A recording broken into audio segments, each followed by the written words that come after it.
तुम्हारी जिस बात ने मुझे सबसे ज्यादा उलझन में डाला है वो ये है कि आखिर तुम $10 मिलियन की रकम लेकर फरार क्यों नहीं हो गए।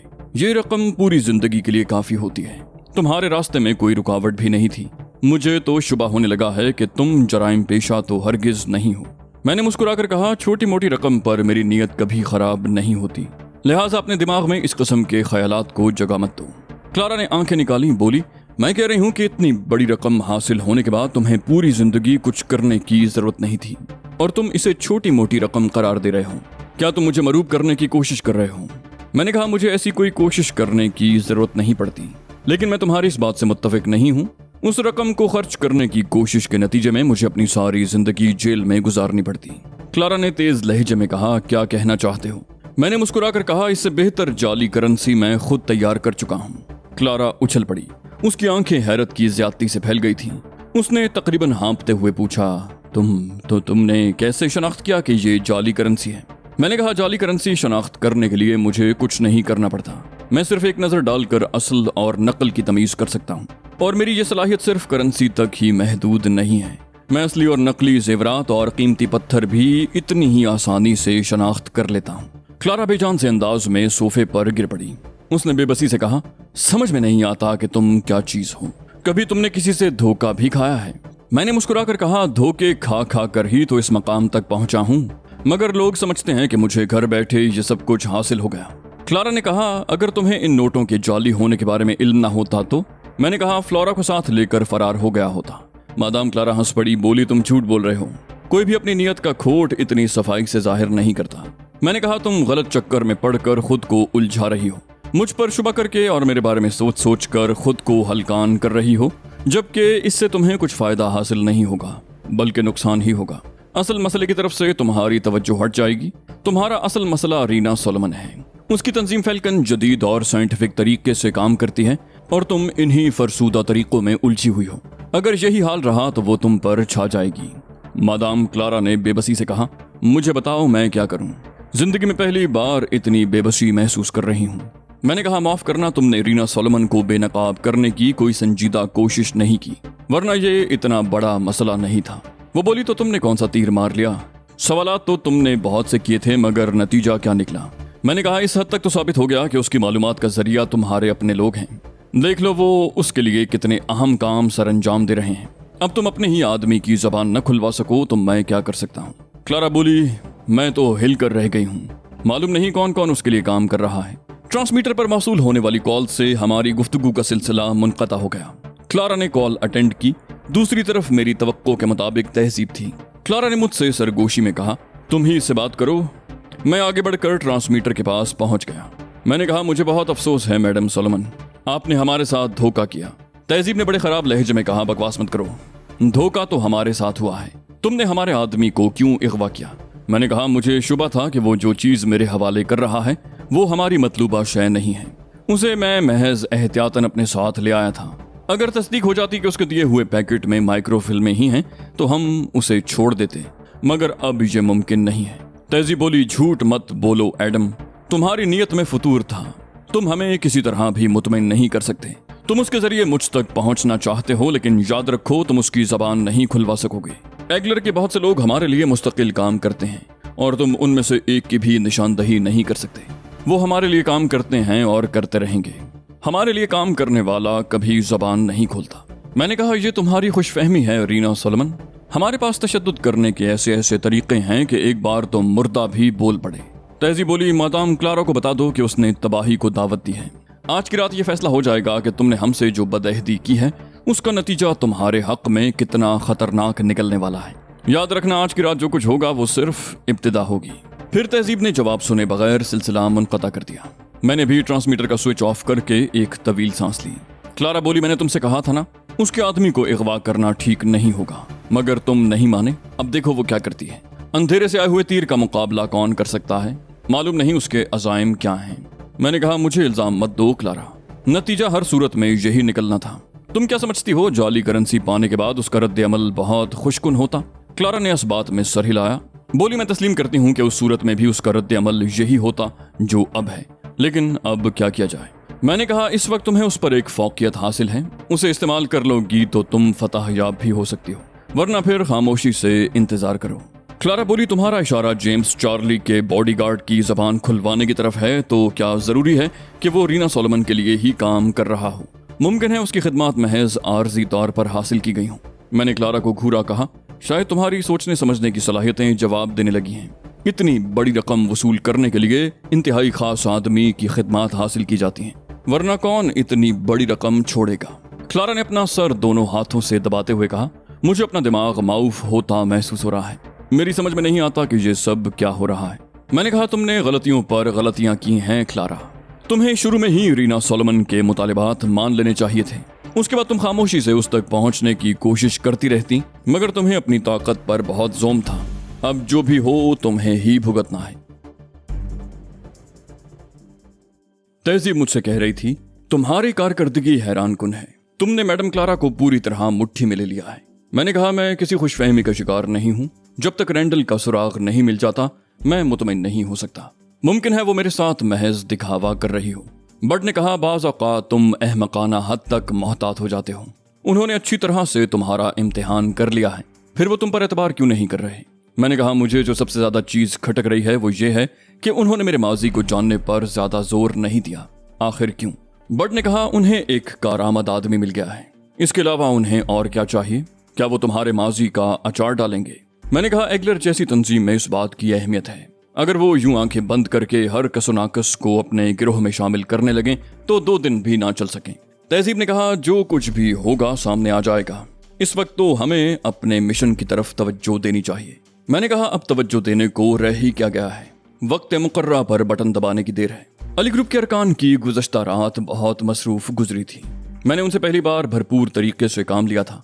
शिगोराय में एगलर के चारों अड्डों पर रिमोट कंट्रोल बम फिट कर दिए थे।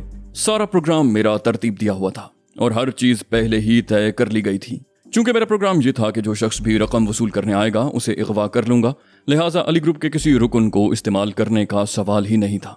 चुनाचे स्कीम के मुताबिक बर्ड ने एगलर के एक कारिंदे को झांसा देकर इस बात पर आमादा कर लिया कि वो रकम वसूल कर लाए। उस बेचारे को क्या मालूम था कि वो कितने बड़े अजाब में फंसने वाला है। उसके बाद के प्रोग्राम चूंकि पहले से तयशुदा थे, लिहाजा गुज़श्ता रात ही एगलर के 4 अहम ठिकानों पर बड़ी तबाही फैलाने वाले बम नस्ब कर दिए गए थे। चूंकि चारों मकामात ऐसे थे जहां आम लोगों के दाखिले पर पाबंदी नहीं थी, इसलिए बमों की तनसीब में दुश्वारी नहीं हुई और इसी बुनियाद पर तहजीब ने रीना सोलोमन की हैसियत में धमकी दी थी। आज रात वाकई एगलर के लिए बड़े नुकसानात लाने वाली थी। बट ने कहा, हमें क्लारा की रिहाइश गाह पर भी तवज्जो देनी चाहिए चीफ, उसके बगैर बात नहीं बनेगी। मैंने कहा, तुम बहुत बेसब्रे हो जाते हो। ये लोग इस काबिल नहीं हैं कि इन्हें अचानक मार दिया जाए। इन्हें तो तड़पा तड़पा कर मारने में लुत्फ आता है। तहजीब ने पूछा, वहां हिफाजती इंतजामात की क्या नौयत है? मैंने कहा, यह बात तो तय है कि क्लारा ने अपनी हिफाजत के लिए गैर मामूली इंतजामात कर रखे होंगे। गेट के अलावा 4 दीवारी के अंदर अहाते में भी मुसल्ला मुहाफिज गश्त करते नजर आते हैं। उनका कोई मसला नहीं है, उन्हें शिकस्त दी जा सकती है। मसला तो उस हिफाजती निजाम का है जो नजर नहीं आता। हमें उस हिफाजती निजाम को शिकस्त देनी चाहिए। तहजीब ने पूछा, फिर तुमने उस हिफाजती निजाम को नाकारा करने के लिए क्या तदबीर सोची? मैंने कहा, उसके लिए जरूरी है कि पहले हमें उस हिफाजती निजाम के बारे में मुकम्मल मालूमात हासिल हों, तभी कुछ किया जा सकता है। तहजीब ने कहा, क्लारा का किस्सा पाक करने के लिए हम तवील इंतजार के मुतहम्मिल नहीं हो सकते और तुमने जो तरीका इख्तियार किया है वो खासा तवील है। उसके लहजे में तशवीश थी। मैंने मुस्कुराकर कहा, तुम इस कदर फिक्रमंद क्यों हो रही हो? मेरे जहन में इसका हल भी मौजूद है। तहजीब ने भिन्ना कर कहा, तुम्हारी इस आदत से मुझे चिढ़ है। खामखा अपनी स्कीम को छुपाने की कोशिश करते हो। क्या हम लोग किसी से कह देंगे? मुझे हंसी आ गई। मैंने कहा, क्या तुम पर भी बर्ड का रंग चढ़ गया है? इतनी बेताबी का मुजाहरा तो इसकी तरफ से ही होता है। बर्ड ने बुरा मान कर कहा, मैं कब बेताबी का मुजाहरा कर रहा हूँ? कब से किसी लड़की की सूरत नहीं देखी, मगर देख लो, मजाल है कि एक हरफ शिकायत बर्ड की जबान पर आया हो। मैंने कहा, खबरदार जो शीगोराय में इस किस्म की हिमाकत करने की कोशिश की, यहाँ लेने के देने भी पड़ सकते हैं। बर्ड ने कहा, अब जिक्र निकल ही आया है तो बता ही दो कि बर्ड को कब तक सब्र करना पड़ेगा। तहजीब ने बर्ड को मलामत आमेज नजरों से देखा। बोली, बहुत ढीठ आदमी हो तुम, तुम्हें किसी चीज का एहसास नहीं होता। बर्ड ने बड़े अदब से कहा, क्यों नहीं होता मैडम? अगर ना होता तो इस वक्त ये तस्करा क्यों निकालता? तहजीब एक ठंडी सांस लेकर रह गई। बर्ड के मुंह लगना ही फजूल था। वो कमबख्त इस कदर चिकनी मिट्टी का बना हुआ था कि उस पर किसी बात का कोई असर नहीं होता था। मैंने कहा, तुम्हें ज्यादा इंतजार नहीं करना पड़ेगा बट इम्कान यही है कि शीगुराई के बाद हमें लंदन या पेरिस में से किसी जगह जाना पड़े। वहां तुम्हें अपनी बेगैरती के मुजाहरे के लिए किसी लाइसेंस की जरूरत नहीं पड़ेगी। बर्ड दांत निकाल कर हंस पड़ा। बोला, बातें तुम बड़ी लच्छेदार करते हो चीफ। वैसे हमें यहाँ कितने दिन और लग जाएंगे? मैंने खासे तहम्मुल का मुजाहरा करते हुए कहा। तुम्हारी मुश्किलें कटने में 2-4 रोज से ज्यादा नहीं लगेंगे। बर्ड ने नदीदेपन से पूछा, और तेल अवीव जाने का चांस कब मिलेगा? मैंने बर्ड को घूरते हुए कहा, क्यों? तेल अवीव से तुम्हें क्या दिलचस्पी पैदा हो गई? बर्ड ने मुंह चलाते हुए कहा, वहां यहूदी लड़कियां बड़ी कसरत से मिल जाती हैं। लड़की अगर यहूदी हो तो खूबसूरती और बेबाकी की यकजाई लाजमी होती है। आतिफ और तलहा हैरत से बर्ड की बातें सुन रहे थे। उनके सामने बर्ड ने मुझसे पहली बार इस तरह बात की थी। तलहा ने कहा, हम लोग यहूदियों के खिलाफ काम कर रहे हैं मिस्टर बर्ड। अगर हम इस अंदाज में सोचने लगे तो कहीं के नहीं रहेंगे। बर्ड ने अकड़ कर कहा, बर्ड किसी और के नजरिए के लिए काम नहीं करता मिस्टर। बर्ड का अपना एक नजरिया है। तुम लोगों के नजरियात से मुझे कोई सरोकार नहीं। आतिफ ने हैरत से पूछा, आपका नजरिया क्या है मिस्टर बर्ड? वो बोला, मेरा नजरिया है कि अली और तहजीब मैल्कम एक्स, इनका हर हुक्म बजा लाना बर्ड अपना फर्ज समझता है। इन दोनों में से कोई मुझसे कहेगा कि आतिफ और तलहा को मार दो तो मैं ये देखे बगैर उन्हें शूट कर दूंगा कि वो किस रंग, नस्ल या मजहब से ताल्लुक रखते हैं। तलहा बड़बड़ाया, आप तो बड़े अजीब आदमी हैं मिस्टर बर्ड। बर्ड ने अक्खड़ अंदाज में कहा, तुम गलत समझते थे, अब तुम अपनी इस्लाह कर लो। मैंने हाथ उठाकर कहा, बुरा मानने की जरूरत नहीं है। जरूरी नहीं है कि हर शख्स हमारे नजरिए से मुत्तफिक हो, और ना ही दूसरों पर अपने नजरियात ठूंसने की कोशिश करनी चाहिए।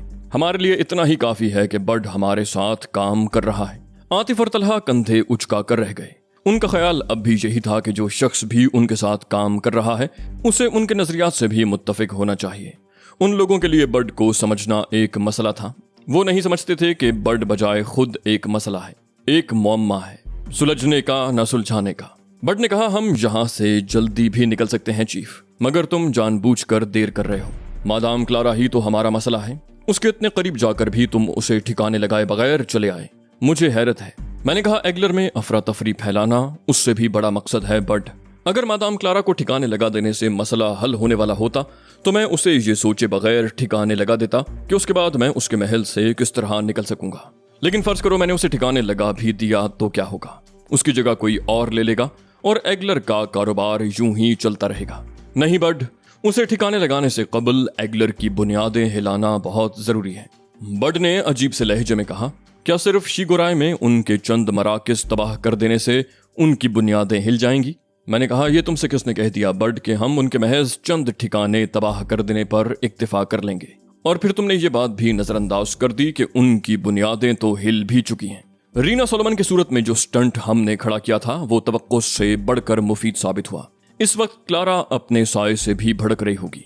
अपने गिरोह के हर फर्द के बारे में वो इसी शुबे में मुब्तला होगी कि कहीं वो भी फैल्कन का एजेंट ना हो। रीना सोलोमन और फैल्कन उसके आसाब पर सवार हो गए हैं। बुनियादी बात यही है कि उन्हें इंतशार में मुब्तला रखा जाए। जहां उन्हें जरा सा सुकून मयसर आता है ये लोग साजिशें शुरू कर देते हैं। फ्लोरा कमरे में मौजूद नहीं थी। मैंने उसे अपने तौर पर वक्त गुजारने की जो इजाजत दी थी यकीनन वो उससे भरपूर इस्तेफादा कर रही होगी। मैं कपड़े तब्दील के बगैर बेड पर दराज हो गया। रात का खाना मैं तहजीब के साथ खाकर आया था और अभी कोई काम भी नहीं था, इसलिए ज्यादा देर आराम किया जा सकता था। ज्यादा देर इसलिए नहीं कि बम ब्लास्ट करने के लिए 3 बजे का वक्त मुकर्रर किया गया था। ये ऐसा महफूज वक्त था जब किसी जगह किसी गैर मुतल्लिक शख्स की मौजूदगी का इम्कान नहीं होता था। लिहाजा जो भी तबाही फैलती उससे सिर्फ वो जराइम पेशा लोग मुतासिर होते जो एग्लर के लिए काम कर रहे थे। उन लोगों में से ज्यादातर तादाद मकामी मुजरिमों की थी। एग्लर के असल गुर्गे यहूदी थे। मैं आंखें बंद किए बेड पर लेटा रहा। यहूदियों की रिश्वतवानियां रोज बरोज बढ़ती जा रही थी।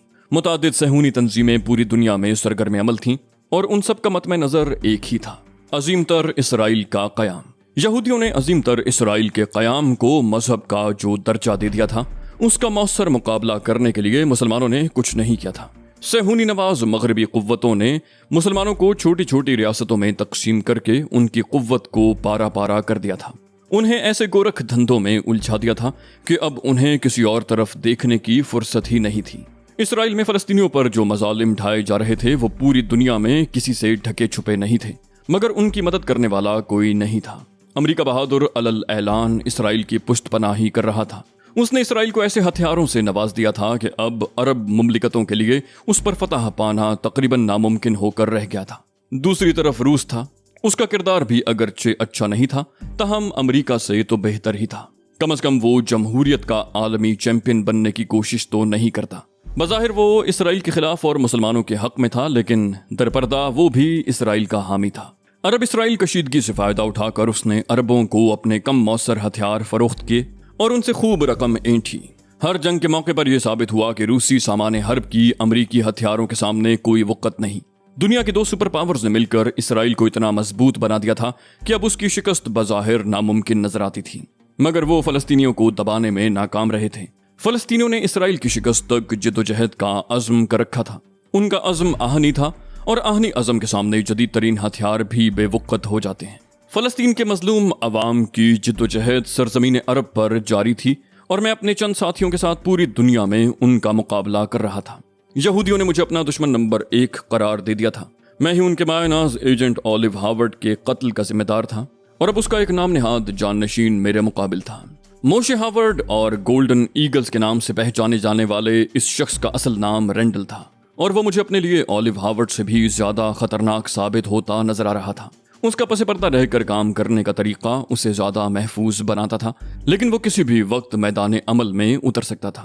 اس کا اندازہ اس وقت ہوا جب وہ اچانک ہی کرنل شوالو کے میک اپ میں گوئٹے ہل ایئرپورٹ پر نمودار ہوا، اور پھر اس نے میرا کامیاب اغوا کیا۔ اگر میں نے اندازے سے اسے پہچان نہ لیا ہوتا تو بھی میں اس خوش فہمی کا شکار رہتا کہ وہ فیلڈ ایجنٹ نہیں ہے، بلکہ ایسا بگ باس ہے جو کرسی پر بیٹھ کر احکامات صادر کرنے کے علاوہ کچھ اور نہیں کرتا۔ اس کی زندگی کا سب سے بڑا مشن مجھ سے انتقام لینا تھا، لیکن اس کا یہ مطلب بھی نہیں تھا کہ وہ کچھ اور کر ہی نہیں رہا تھا۔ جزیرہ مرگ پر میں نے اپنی آنکھوں سے دیکھا تھا کہ کس طرح دہشت گردوں کی فوج تیار کی جا رہی ہے، مگر مجھے نہیں معلوم تھا کہ رینڈل اور کون سے منصوبوں پر کام کر رہا ہے۔ گوئٹے ہل ایئرپورٹ سے اغوا کے بعد سے اب تک خاصے نشیب و فراز آئے تھے۔ جزیرہ مرگ پر 6 ماہ کا عرصہ گزارنے کے بعد میں رینڈل کو جھانسا دے کر نکلا تو جنرل ٹیرس دھوکا کھا گیا اور یہ سمجھ کر مجھے قید کر دیا کہ میں خدا نخواستہ یہودیوں سے مل گیا ہوں۔ تہذیب اور برٹ نے مجھے اس قید سے نجات دلائی۔ پھر ڈیوڈ ریان مجھ سے مل گیا۔ رینڈل نے اسے قتل کرانے کی کوشش کی تھی، بس اسی مقام سے میرا پلہ بھاری ہو گیا۔ ڈیوڈ ریان سے حاصل ہونے والی قیمتی معلومات کی روشنی میں نے ایک مشن ترتیب دیا۔ رینڈل تک پہنچنے کے لیے میں نے وہی طریقہ کار اپنانے کا فیصلہ کیا تھا جس پر وہ خود عمل پیرا تھا۔ مجھے اچھی طرح یاد تھا کہ جب تہذیب نے مجھے اس کے بارے میں معلومات فراہم کی تھیں تو وہ بوگس ثابت ہوئی تھیں۔ رینڈل نے کہا تھا کہ تہذیب کو وہی کچھ معلوم ہو سکا جو رینڈل نے چاہا۔ گویا پہلی بار اس نے تہذیب کو مکمل شکست سے ہمکنار کیا تھا، لیکن اب میں نے بساط الٹ دی تھی۔ رینڈل کی حکمت عملی کو میں خود اسی کے خلاف استعمال کر رہا تھا۔ مجھے معلوم نہیں تھا کہ وہ خود کہاں ہوگا، لیکن مجھے یہ یقین تھا کہ وہ جہاں بھی ہوگا سکون سے نہیں ہوگا۔ شیگورائے میں رونما ہونے والے حالات سے پوری طرح باخبر ہوگا۔ رینا سولومن نے اس کی راتوں کی نیند اور دن کا سکون لوٹ رکھا ہوگا۔ مادام کلارا کی حالت تو میرے سامنے تھی، اور پھر ان لوگوں کے لیے ایک مصیبت اور بھی تھی جسے میں گوئٹے ہل میں چھوڑ آیا تھا۔ اس مصیبت کا نام تھا بنس ڈلے۔